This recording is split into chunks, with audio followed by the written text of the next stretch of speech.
Serious like none other. You're now tuned into the EMillio's Memoirs podcast with host EMillio Keep it live. Yeah. What up, ladies and gentlemen? How's it going? I know it's been a minute since we've been here in this space, but we're back at it once again, and I want to thank everybody for tuning in as we get set to kick off this special edition of the EMillio's Memoirs podcast. Do me a solid. Make sure you're following us on Twitter at the EMillio And if you have any questions or you have any inquiries about what we're doing over here at this platform, please do me a favor. Send me an email to nsr.fanmail@gmail.com. It's a special moment here tonight, ladies and gentlemen. It's been a minute since we've been on here doing any kind of content or whatever, but I'm happy to be back here once again, folks. And yo, we're gonna run it back here with my man Under the Influence here tonight. So let's give him a nice warm round of applause. Yo, what's good, brother? It's good, man. Thank you for having me back. You know, it's always nice to come back. I remember when I was giving you drops as Jay Banger. Now I'm back as Under the Influence. So, you know, it's always nice to touch back, touch bases. Man. It's definitely always good to be able to maintain these kind of relationships with people that you meet along the way. Like, a lot of people fail to realize, man, like our relationship didn't just start right here on this platform. We actually know each other in real time and all that stuff. So it's definitely been, dope, knowing you over the course of the years, seeing the growth that you have been doing as an artist, as a young man, as a human being, and that just, spiritually, just, your journey from the time we met back in 2011 up until now, man. So how about we give the people out there a little bit of a backstory about you and everything and let them know about you for the first time for some of those out there that are listening right now. So please let them know who Under the Influence is, man. Oh, no problem.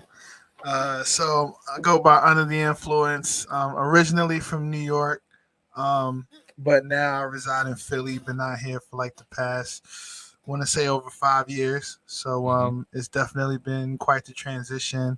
And a big part of that transition was going from being in a group, shout out to my brothers 346, and becoming a solo artist. So having all that creativity around me, and then kind of just being in the desert, and you got to just create that miracle out of thin air. So that's kind of just been like the heaviest of transitions. But, they say what don't kill you make you stronger, right? So here I am. Yeah, that's a fact for real, man. I remember back when we met you and everything, like when we first had, our very first radio show. For those of y'all out there that remember Too Much Radio and everything. Too much? You already. That was some classical, nostalgic kind of, moment right there in history, man. I remember we kicked it off and we had you and your whole crew in the studio, man. But I remember, when we first got started with you, you was like the man behind the sounds and all that stuff. Like you was the one doing all the production and the engineering and everything like that. We came to your crib. We had the chance, you invited us to your studio. And we seen you in there. You put the glove on and all that stuff, man. You was getting busy, yo. So, like, what drove this love and this passion for music that you have so much right now? I gotta pay homage to Kanye because that's where it really started for me. No doubt. And to your point, I was the producer. I wasn't even really the front man like that. But over time, just kind of having to fill in, just so we can have content. It just turned into more of a growing passion, and I got real competitive with it too, just from like a internal perspective. And I couldn't really sit with the fact that I didn't feel up to par with my peers. So that's what really inspired me to work harder and harder and harder at it. And then that was also around the time that conscious rap kind of blew up. So those guys were inspiring me too, like the Commons and the Most Defs and like even the Talib Kweli's and stuff. So I'm, that's what motivates me. That's what keeps my pen going, even till this day. Man, and speaking about keeping your pen going, like I know 2021 when you first started, you was rapping, like the technical. Well, I'm not going to say technical, but the average regular style that you hear most of us. You know, we come out there, we start you trying to find our way and everything. So we trying pretty much everything that is available to us. We getting in our creative bag, we figuring out our sound, we putting together who it is that we actually going to be when it comes to this artistry thing, man. And it's like to see you grow from that time in 2011 up until now, 2021 going into 2022, man. Like I could say, like, your writing skills, your penmanship has really, really, I could say, matured over the time, man. So what would you credit that to? Thank you, bro. Like, Man. I love those, like, because that's what I work for, right? Like that's why I put the time and energy into it. So what really helped elevate my game was uncomfortability. Like I just knew that I had some, or at least I felt like I had some missing pieces. So one of those big missing pieces was my freestyle capabilities at the time. And then also like my stage presence. So I knew like I had the creativity, I knew I had the production skills to make a record sound good, but I just wasn't sure that I could perform that record, you know what I'm saying, in front of a crowd. And I also knew that freestyling would help me in all aspects as far as creativity, performance, just everything. So I initially hit Mercy up because I was going to jump into battle rap, and I think I talked to you about that last time I was here. But COVID happened, and it kind of shut that down for a minute, so I needed a different outlet, and that's when I ran across Desmond Span from Rhyme Masters crew, and he does like this online rap cipher community thing, and that's kind of just helped me grow exponentially.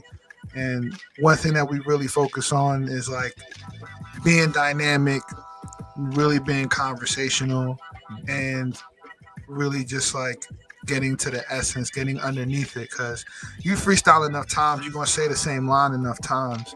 So it's about finding a different mode, a different gear, so that you can start pulling out new material. And as I was doing that with them, it was kind of changing my writing process. And so, from that point on, it just transformed into something completely new. Shit, I remember like when you was going through that phase, and I was about to say that. I'm like, yo, like you was around, the right people. Shout out to Trap NY, shout out to No Mercy and everything like that. And I remember when we was having those conversations, you was telling me you was about to get into the ring. I was like, I don't know, man. Like I haven't seen you in that space before, but I know you be around it. So you never sleep on anybody, man. And I remember it was one of those ciphers you were showing me with the league you were just showing me about and everything. And I remember hearing one of your bars you was going in. I was like, oh wow. I like if he stands in front of somebody, I don't know. They're gonna have their hands full, man. So like you definitely got that in you, man. So when this whole COVID thing and all that stuff clears out, man, would you reconsider, getting back into the ring, or would you just going about what you're doing here? It's definitely something that I still want to do. Is it like on my, top things to do? No, but it's something that I still want to, if I have the time and the opportunity, it's something I'm still going to throw my hat in the ring and do. I may not make a career out of it, but I still want to have that experience, and I still feel like there's a lot for me to learn being, in the spotlight with that level of pressure. So yeah, only like I said earlier, you got to be comfortable with being uncomfortable if you want to grow. So it's all about putting myself through the fire, and that's a fire I haven't stepped through yet, but I plan on stepping into that soon. Man, I would definitely say good luck with that one, because having me.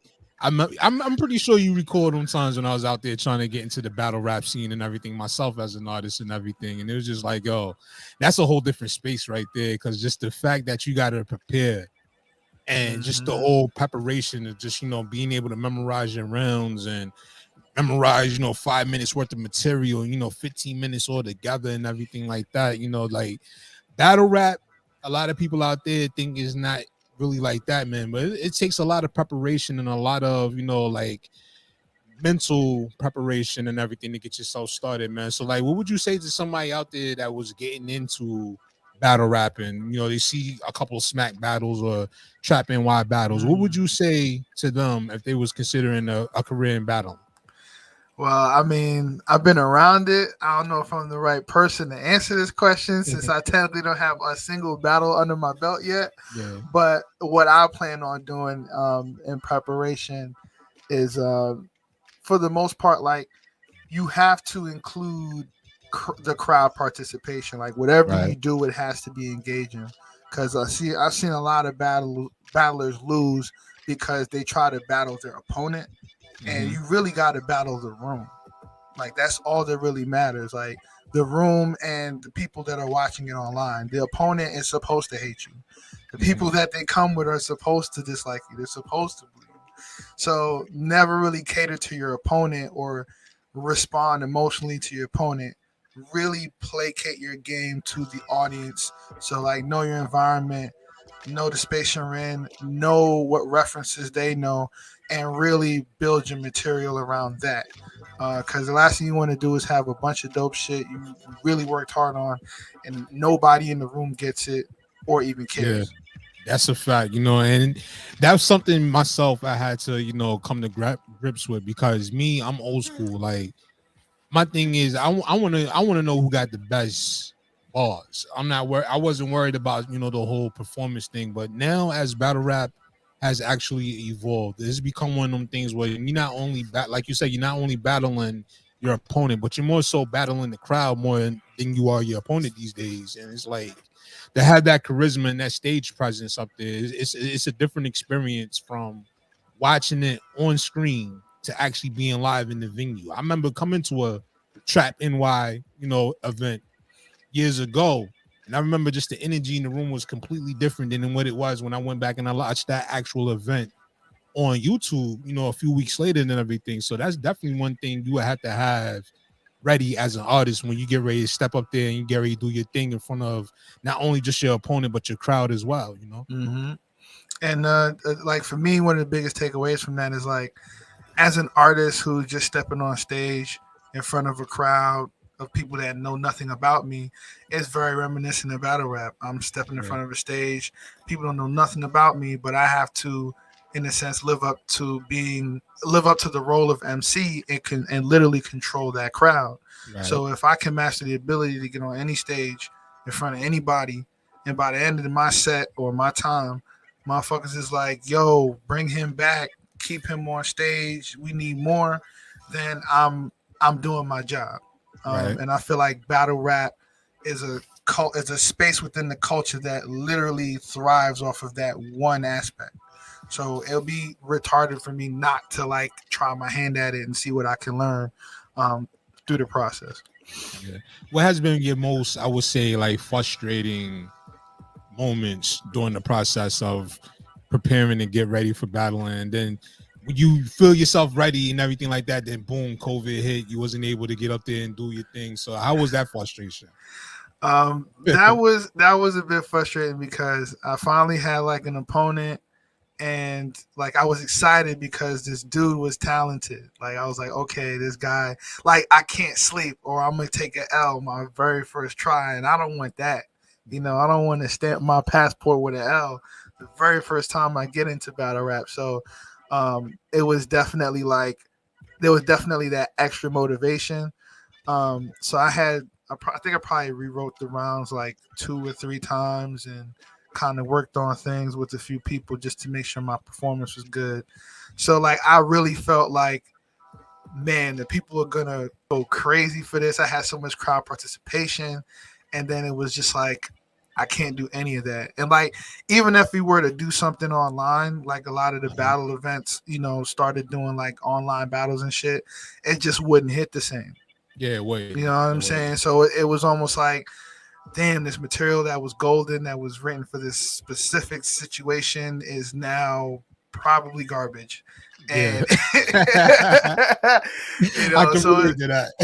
yeah, so now it's just a matter of like, do I try to recycle some of them or repurpose or change a few of these lines so they can still, pop up somewhere like on a song or on a freestyle one day? most definitely, you know. But I would like to have to dump that whole clip of my opponent and get a 3-0, you know, my first time out. That's all. Word. I know that feeling, man, because I remember, you know, and shout out to Bloody Knuckles, because it wasn't his fault. Like, I remember he invited me to his league. He was going to give me my first shot.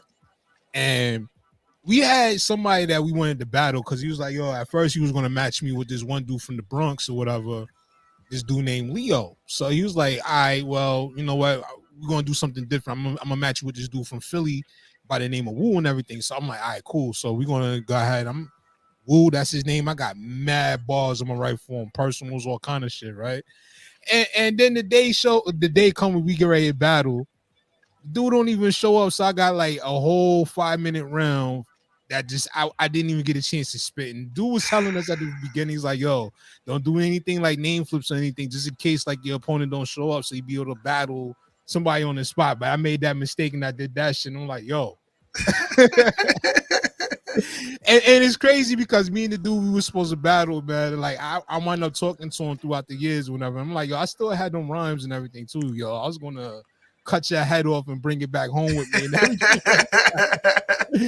And he was like, yo, like he's like, you might as well just send them to me, let me read them and shit like that, so I can know what you had for me. But I was like, nah, man, because if I do decide to try my hat in the ring one day and I end up having to face you again, then yeah, I want to make sure I have my balls ready. But that shit was deflating like a motherfucker. I'm like, yo, I know I'm gonna chew this dude up, man. And it's like, yo, we didn't even get a chance to battle.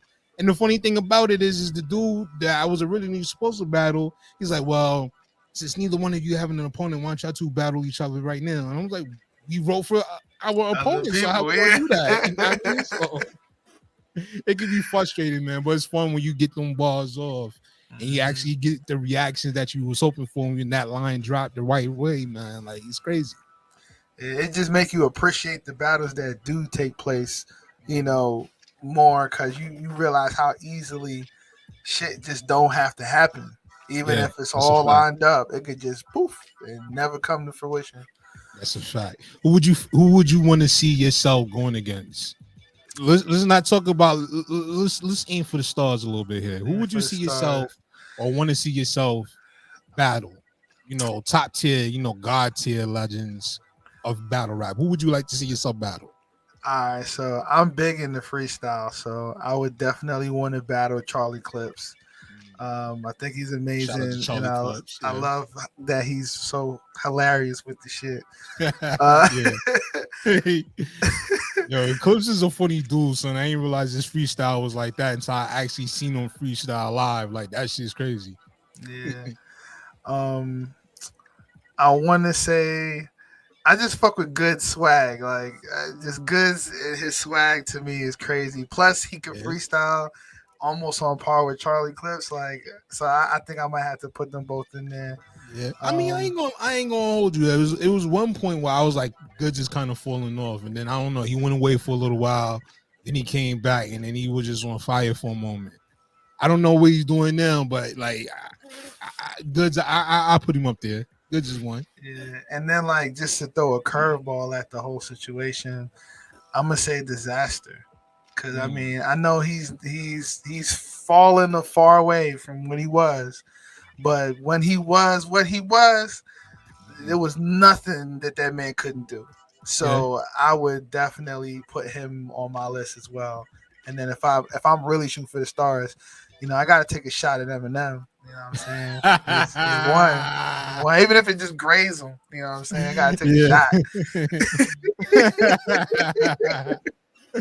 Hey, man, ain't nothing wrong with that, though, man. Shit, you never know. You might catch him on a bad day one day or whatever. But I don't know. I never discredit myself from nobody, man, when it comes to it, man, because at the end of the day, like, you never know what kind of, I don't know, when you're in front of that right person, man, like, it unlocks a different kind of animal in you if you get put in front of the right opportunity. You know what I mean? That's true. That was 8 Mile, right? Yeah, that's true. But, you know, moving along, man, because I know, like, we really going to get to the main event, what we actually here to talk about here tonight. But before we do that, if you're watching right now on YouTube, please do me a favor, hit that like button and share this with your friends, man. Get your peoples to call in, because we're going to open the lines for anybody that would like to call in. The call-in number is 917 773-1273. Hit us up, or you can send me an email to nsr.fanmail@gmail.com. So as we roll along, we getting into it, the main event. Let's talk Life Under the Influence, your brand new record that you just put out there, your brand new album that you just put out there. Tell the people about that, man. I was fortunate enough, blessed enough to be able to sit in on your listening session that you had a couple of weeks ago, and I was definitely taken aback by what I heard, because like listening to it, the overall body of work from the way that you put it together all the way up to the ending part, man, it's just like it was incredible. Like it was one of the most incredible records that I heard this year, man. So like let's talk about that, man. Let's get into it. So Life Under the Influence, man. What made you think of that title, and what made you go with that concept for the whole entire album? Okay, just want to say appreciate all the love, bro. For real, Yeah, for no real. doubt, man. And as far as the crediting the architect of this album, I have to give that to my wife, my ride or die Lex Nada Benz, who featured on Two Crowns, but also was on the album on No Scrubs as well. So she's kind of been like behind the scenes for a minute, just like helping with promotion and run my social media, and also like putting together many of the visuals that you guys have seen on my posts. And she basically had this idea of doing a summertime album because everyone been locked down with the pandemic for so long that things were starting to die down, things were starting to open up again, travel was starting to happen more often, so everyone was going to be kind of cooped in and they want to just go and live their best life. So essentially that's where the idea came from. It was like this summer is going to be lit and everyone's going to pretty much be living their life under the influence, whether it's the influence of alcohol, weed, pills, sex, parties, whatever your vice is, you're going to be out there living it to the fullest because you had roughly 2 years where you couldn't do none of that shit. So that's kind of where the album concept got birthed from. There were some complications along the way, so it didn't come out in the summer, but that was the intention. But I think despite the missed deadline, we were able to achieve the goal because as you listen to each song, it's a different vibe, it's a different energy, it's a whole different experience, and that's kind of what we wanted. We wanted to tap into a different vibe for each and every experience that you might have during that summertime experience.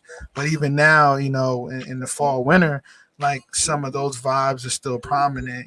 Some people are still experiencing a lot of those vibes, so it still kind of resonates now, even though it's not the summertime. So that's what I really like about the project.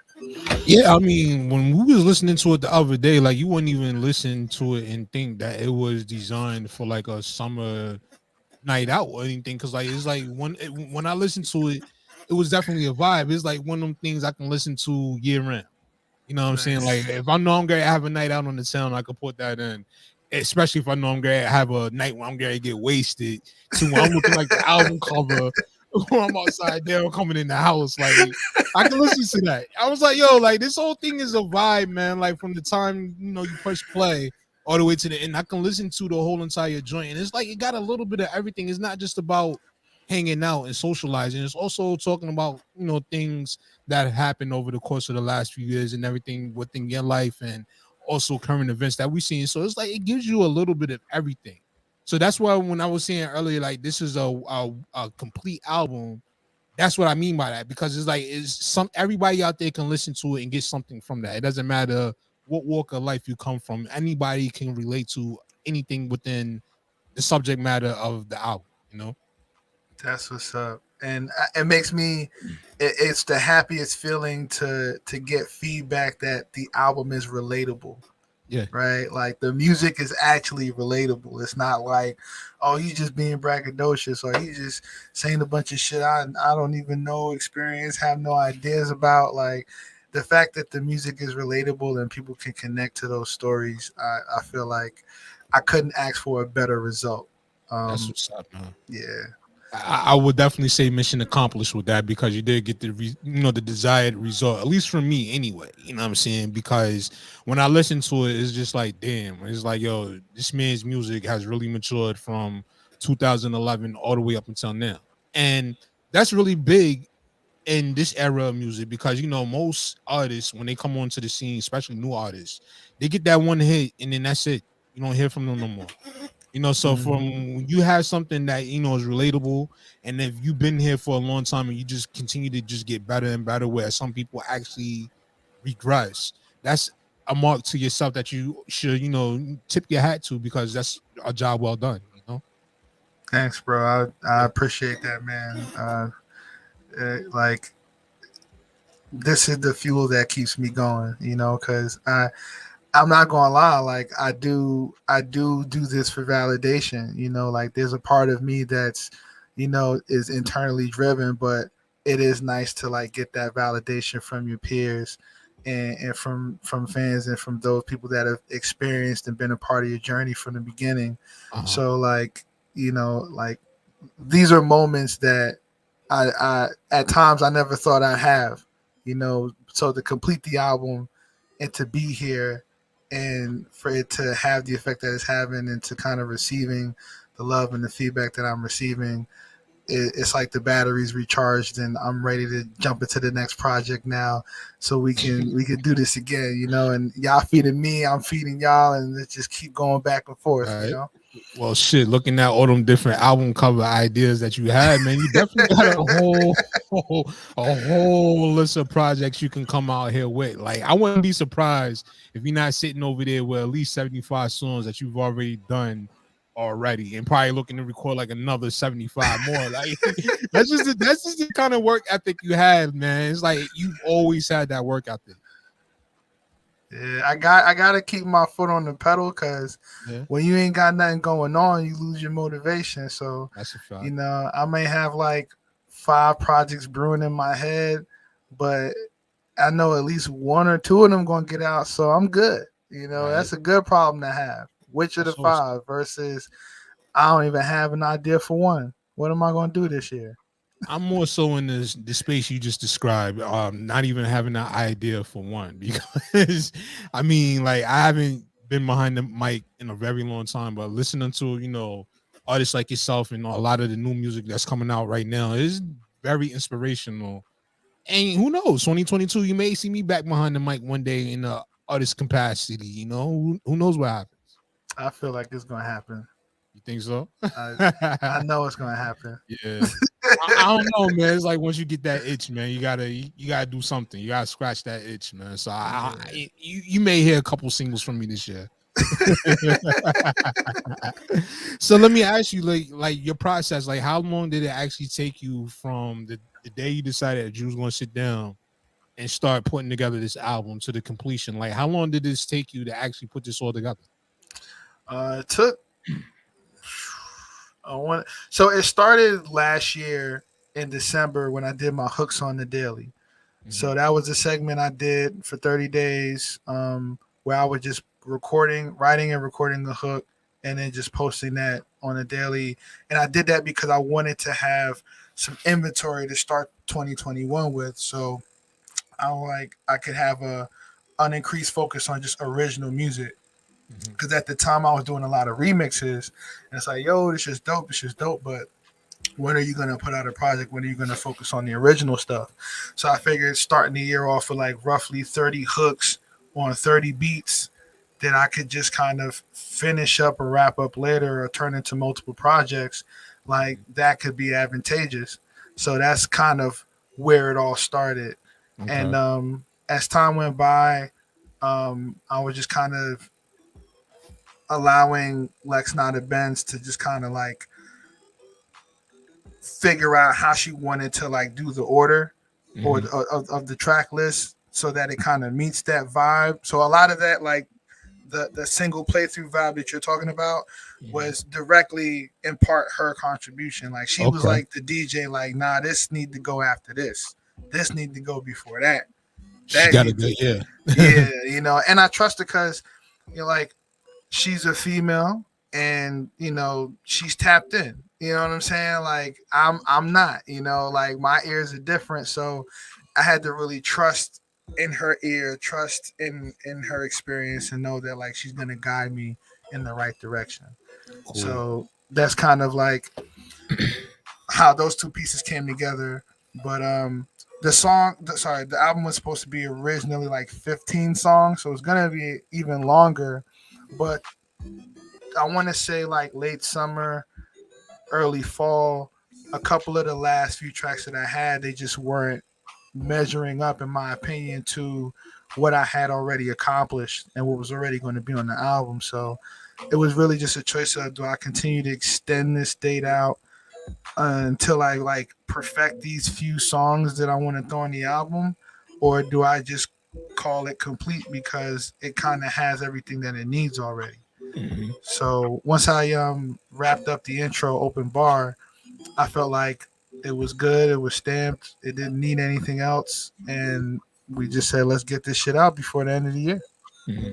Now going back, the 30 beats that you was making hooks over, was those beats that you produced, or was they like a combination of like submitted beats or like original instrumentals or commercial instrumentals? So all of those were original. I was working closely with AMG, um, Okay. affiliated music group, and they were providing me many beats. So it's like an assortment of different producers. So you got Many Reasons, you got DJ Affiliated. Those are like my two primaries, but it includes other producers as well. So they would just, I would just get a beat pack of like 12, 15 beats, and it's like, all right, cool, I got something to work with. And then once I ran through that, I was like, yo, I need like another couple more because I still got to keep this going. And then I remember at one point in time, um, it got a little spotty, so I actually had to self-produce a couple real Mhm. quick, just so I wouldn't like miss a day, and kind of Right. keep it consistent. So at the end of it all, I actually did end up producing a small chunk of it, but most of it Nice. was like an assortment of beats that I was getting from a group of producers. You just answered the question for me because I was going to ask you. I'm like, how much of the album yourself did you actually produce? Because I was listening to it, and I know when we was at the listening party a couple of weeks ago, that was a question I wanted to ask you. I was like, yo, like, how much of it did you actually produce by yourself? Because I know, like I said before, like I met you, you was a producer and everything, and I know you still do produce your own, records and everything. So I was just curious about that, and I appreciate you answering that for me, man, for real. Yeah, I want to say like for the album, I produced a total of 4 out of the 12. So one third of Okay. the project was completely self produced. I think it was Telethon Money, which was the first feature of the album. And then the last three songs I produced, which was Uncompleted Scenarios, Count Candles, and Astronomical Astronauts. So pretty much the most dynamic songs, the most potent, content potent songs, the most um instrumentally creative, songs were produced by me. So in a sense, I tried to save the best of me for last. Okay.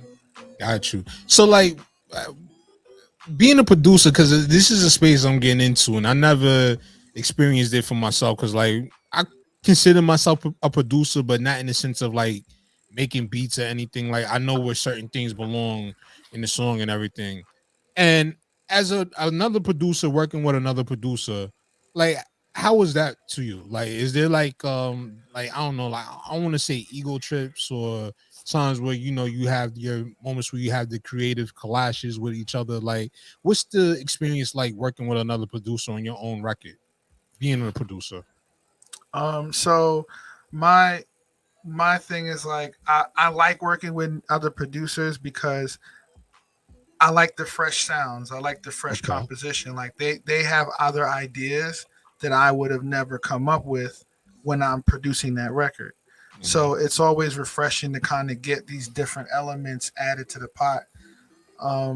Because it just helps keep your sound updated, right? You don't Mhm. become and forgive me for saying this, you don't become a Nas in a sense where like it just starts to sound dated and Right.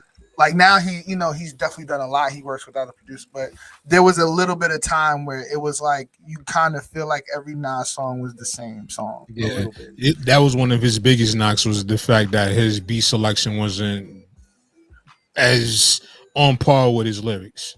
Hmm. So for me, I like that. And one thing that I always request when I'm working with producers is I want the stems. I don't want just the tracked out. So I don't want just a one track beat. I want the stems to go with it because as a producer, I like to get creative and I don't want to be limited. So yeah, the song that you might have sent me a 3 minute instrumental with like a hook verse hook. That's cool. But now based on what I want to do with the song, I want it to be 6 minutes. And I wanted to have an extended hook and a shorter verse. And I can't do those things if you don't stem it out for me. So a lot of the times I still personally do a lot to change the arrangement of the beat even after I've been given the beat from the producer. Mm. So that's how I kind of work with, I like to work with producers. So a producer may send me a beat, but I'll more than likely change the arrangement of it to better fit the song that I'm personally doing. Makes perfect sense because I remember one time, I think it was you and Jack. We was in your studio, and I remember you were showing us something like that, like where you had took actual like the actual stems of the song or whatever, and you flipped it around to a sense where that way you was able to fit the vocals exactly where you wanted them to go and everything. That was a real cool producer trick, man. Like, how, like, where did you learn some of the stuff that you know as far as like music production? Was it just like self taught, or did you actually go to school for it?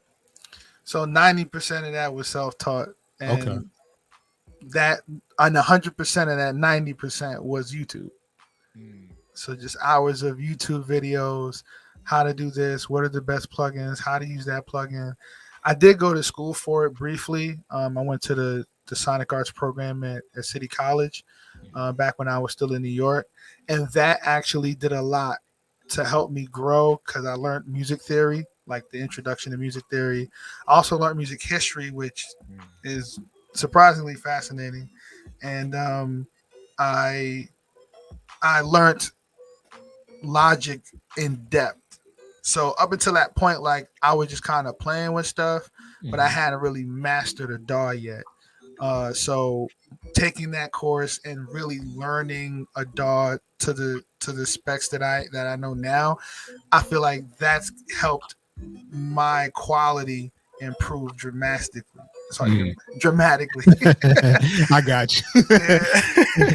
And for people out there that's watching right now or listening, if you don't know what a DAW is an abbreviation for digital audio workspace. So that's your Pro Tools, your Cubases, your Logics, your Reasons, your Garage Bands and stuff like that. For those of you out there that don't really know the language when it comes to music production. Hmm. But you definitely learn a lot on YouTube, man. Like I've been learning a lot as of lately. Like one of my favorite producers I like watching is a guy by the name of Kevin Eller. He has a channel called Creative Sounds, and I like Okay. watching him. And like over the last few months, I've been watching like his workflow and everything on how the way he sits down and structures putting together a beat and how the way he wants to work on everything. And it's like I follow that same like bare bones method that he used, and I actually learned a lot more than what I've learned throughout most of my time with music production.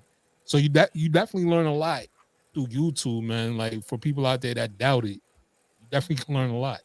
Yeah, I feel like YouTube is special because, and I'm sure we can all relate to this.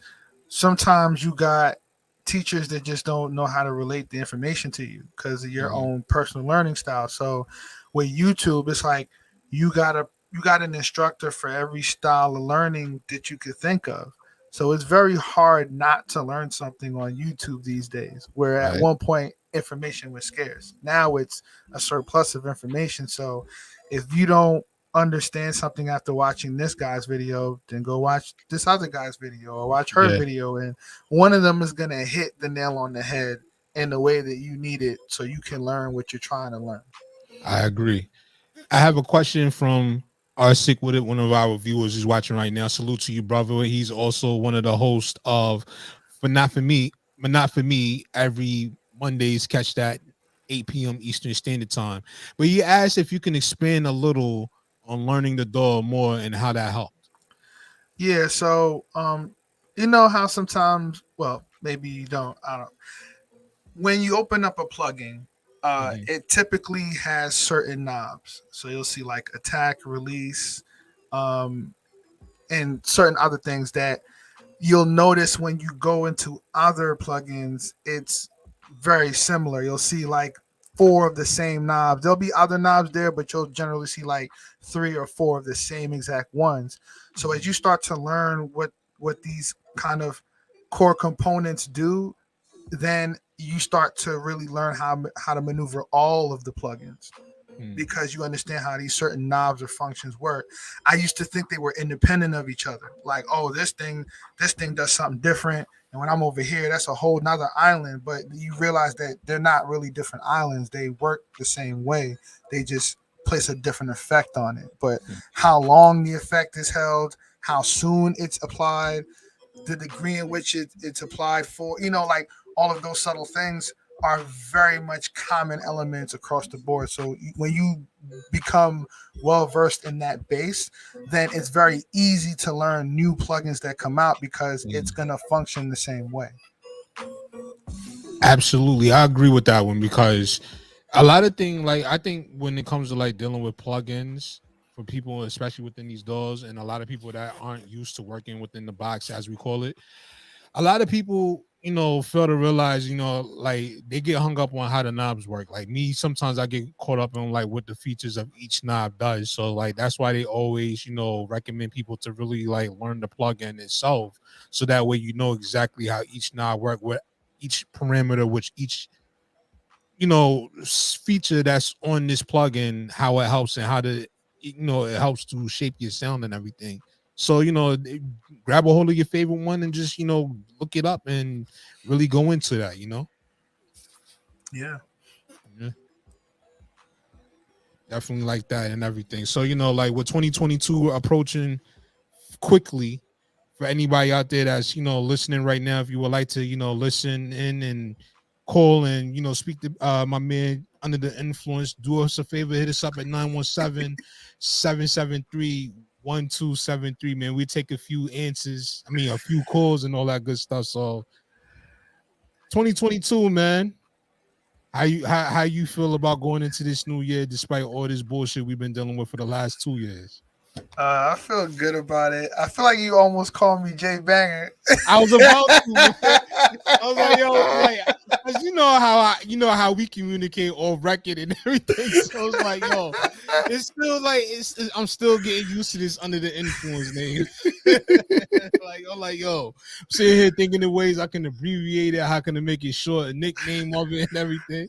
Well, a DJ affiliated, aka C Note, he like to just call me influencer, just the influence. So, however you want to shorten it, it's good with me. I was gonna call you but I was like, yo, I don't know. I don't want people to feel like that that's Jay-Z a new one situation. You know what I mean? That's a new one. No one's called me before, so maybe that could be yours. Yeah, there we go. Don't nobody out there try to take my shit. and kicking it with my man and everything. So what's the plans for the new year? New Year is gonna be cool, man. I'm definitely trying to get more active in the Rhyme Masters crew. So I'll be hosting like a weekly cipher, just to kind of help expand the amount of opportunities that people can link up. So I'm excited to do that, and also I want to drop my emo trap project with Aure Pure, this up and coming young talented Italian producer. So like super excited about that because it's a new genre for me, and it's something that it's a space that I feel like I could be vulnerable in, because when you think about typical hip hop now and like the mainstream stuff, it's always like braggadocious and who could flex the hardest and shit. But I feel like with the emo trap, like I don't have to try to be the most attention seeking person in the space. I can just literally talk about things from like an internal, introspective, relatable, vulnerable point of view and connect to people in that way. So I'm very excited to kind of like jump into this space for the first time, and depending on the reception of it, I might be there to stay. You know what I'm saying? So we'll see. That's what's up, man. Like, yo, look like 2022 is definitely going to be a big year for you, man, especially with this, the release of Life Under the Influence and, just listening to, the various things that you have planned, man. I'm definitely looking forward to seeing how you roll out 2022. Sick with an ass, he said, what about flu? Flu, Yeah, like if like I'm if you care to elaborate a little bit on that, sick, or if you would like to call in, and speak directly, hit us up. The number is 917-773-1273. Hit us up. We'll definitely patch you in. You can ask that question directly. And anybody else out there that want to call in and ask any questions, feel free to hit us up. The number's out there, scrolling across the bottom of your screen for those of y'all out there that are watching right now. And I'm going to repeat it again. The number is 917-773-1273. Influence. Okay, that's what he's talking about. Influence, as far as like your nickname, a way to oh abbreviate it. I got you. Flu. I don't know, man. Like, you say that right now. You say that right now, man. I don't know. You don't want to be scaring nobody out there with some shit like that. Call me Flu. Yeah, no, hold on. Stay away from this nigga, man. Oh, man. She's crazy, but I'm a sick MC and all, but I don't know. I'm gonna have to keep my mask on or something. Or be in the booth rapping with the mask on, have to cut a little slit in the front of it. But let me ask you though, and I don't want to shift the energy and get mad political with everything that's going on, because I'm pretty sure we all talk about it, but I just want to get your idea and your opinion on this current situation. Like, how do you feel about these last 2 years? That's on the real side right there. 'Cause I know the listeners out there that are watching right now, they want to hear that. So, like, how you feel with the past 2 years, if you don't mind talking about that? Like my personal, or just like what I've seen, like just in general, happen. personal in general, however. Oh, okay. I've seen chaos. It's been chaos for the last 2 years. Like a space where you can't trust anything, anyone. Like it's almost like you have to be suspicious of everything and everyone. Yeah. Like, but not because of people, but because of a virus. So it was. I feel like that alone was just like no one was prepared for that. Yeah. And like me, my personal situation, like it's been a real struggle financially, and I don't say that I don't take that for granted, because I know people have lost their lives. People have lost loved ones. Like lots of people have died. So I'm not trying to equate my struggle to that, because fortunately for me, I haven't really lost anyone due to COVID, and I'm very blessed and thankful for that. So luckily for me, my struggles have been financial and just kind of like job hopping and really trying to like grab onto something, because I'm trying to plan a future. I just got married. We trying to get a house. Thank you. And we have goals and shit. And it's just like when COVID came, it just really derailed a lot of that. So it's been tough trying to rebuild, especially when you're trying to just find something that can help you make ends meet, and the one thing ain't enough anymore. So that's where my struggle's been. So it's definitely helped me write a lot of content, because I've lived a lot of life in those 2 years. But if I could go back in time, I probably wouldn't have wanted to do it that way.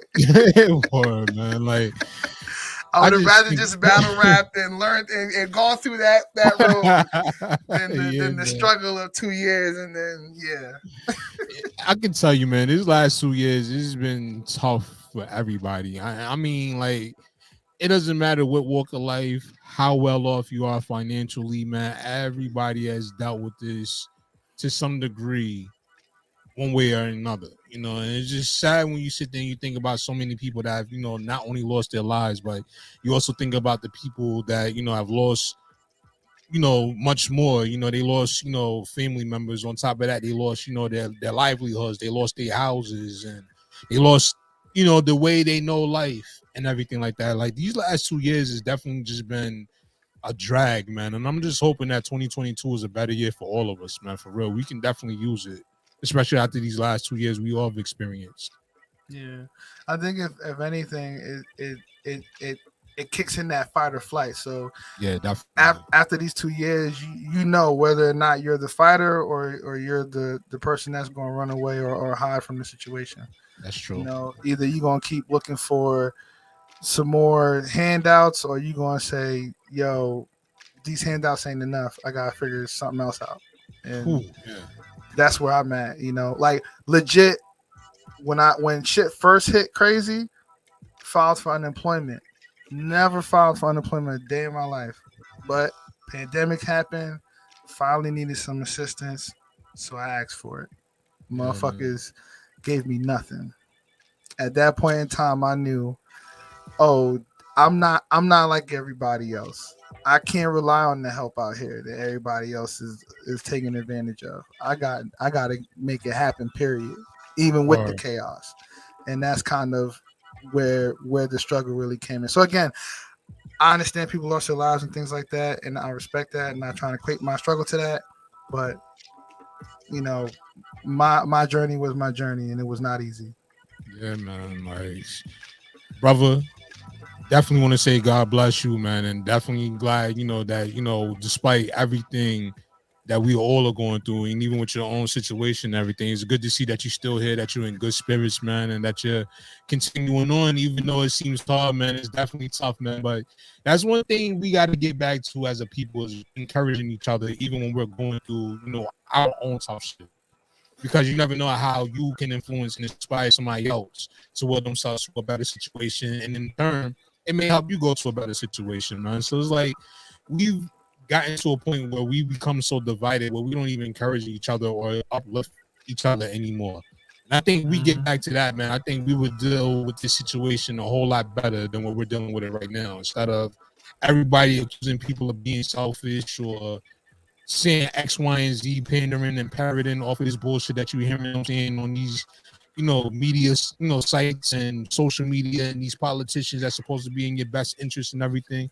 I think if people just really come together, man, I think a lot of this shit will really change for the better, in my opinion. Yeah.